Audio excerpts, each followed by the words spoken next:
This is definitely something I don't mind talking with people I see on the street, whether I know them from, just being my friends or people that have seen me do performances, or even if they recognize me from the show, just to be able to spread the word and, give them some insight on what I've learned and help really the green movement.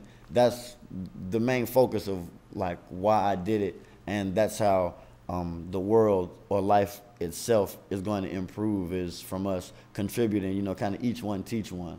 So I just have that much more to talk about now when I see people, as opposed to just hey, you see that dunk yesterday, or did you see what's your name on the such and such awards.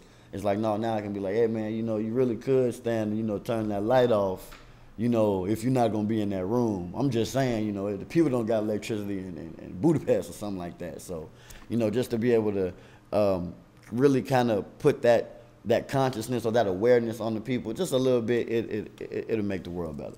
Tommy Lee and Ludacris actually make very great leaders. They're both very charismatic.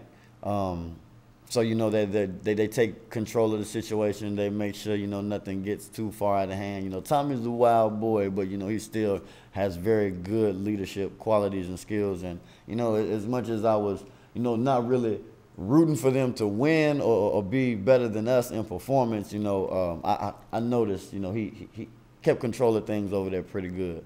But Chris is like straight up, kind of no nonsense. Like, I need to know what's going on. Okay, I know what's going on. Boom, let's get this going. Let's get this cracking. All right, everybody, man. And then he'll make sure everything's going good and it's all right, good. Let's go, and then we keep it moving. So, both of them, they are the role models that they were selected to be to represent going green for two people who have never done this before. Yes, there was some cheating on this first episode.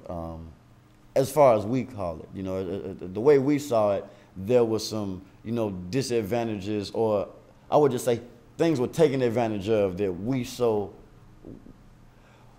wasn't really up on that. As far as, we were working, and she pulled up with the truck, and then they was eating, and, we was invited. It was like, you know what I'm saying? You would have did the same thing. Like, it was, you let your guard down, and when you do that, that's when they sneak in and they get you. But we learned that was the whole key to the first episode, is we learned how to handle this from here on out. Because even after they did the truck with the sandwiches and the drinks, what they do, they jumped on a plane and left super fast at the end of the night and dipped off to San Francisco. But before anybody, you know what I'm saying, that's not cool. That's not right.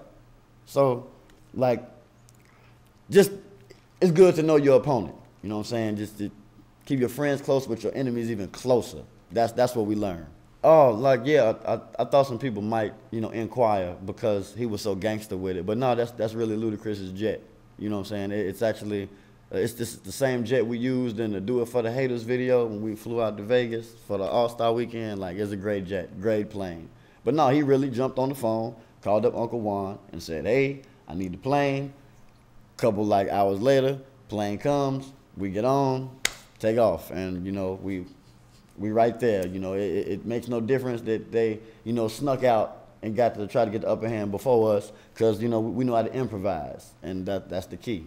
Well, I can't reveal too much about the future episodes. I don't want to ruin anything, but I will definitely let you know that they are all getting better. That first one was just establishing everybody's character. Just like most movies, you watch for the first 30 minutes and you got to get everybody's character in there. But then after that, that's when the action come in. That's when the love scene come in. That's when the real dramatic, oh, I couldn't believe it was you scene come in. So San Francisco is gonna be off the chain. Like, I can't tell y'all, Gene Simmons is going to, meet us, in the cemetery. They've already advertised that, so I could talk about that. Gene Simmons is a fool. That's going to be, great. I can't wait to see that, because I haven't seen anything. So as soon as the commercial come out, I'm paying attention, man, I'm getting a new present for Christmas. It's exciting. My mama want to know who going to win the challenge. I had a DJ, Roster Root, hit me up, want to know who going to win the challenge. Everybody is really, they don't want to wait. We live in a fast food society where everybody want to know right now. They want to skip right to the end of the book. They don't want to let the food cook and do the preparation, you know, let it simmer, let all the juices get settled and the seasonings and that. They just give it to me now. What's gonna happen? Who's gonna win? You know, like, what's cracking? And you know, so I almost feel violated sometimes because they just coming at me. They just want to take. But you know, I just trying to be cool, and you'll have to wait. I actually rather enjoy just coming on in a completely different lane, you know, from doing music or music videos and expectations of music and the politics and networking you have to do for the music. You know, it's similar pertaining to television, but even with this, because it's the Planet Green and, you know, the replays was picked up by the Learning Channel, so even the Learning Channel like that opens me up to a whole new different audience. So in addition to maybe marketing myself in a different way, now I have this whole different crowd or market that I'm being exposed to. So it's really a blessing because it's like you get to straddle the fence, you know, get the best of both worlds. And I'm just taking it all in stride right now. But I mean, I love it. 9 more episodes, yeah.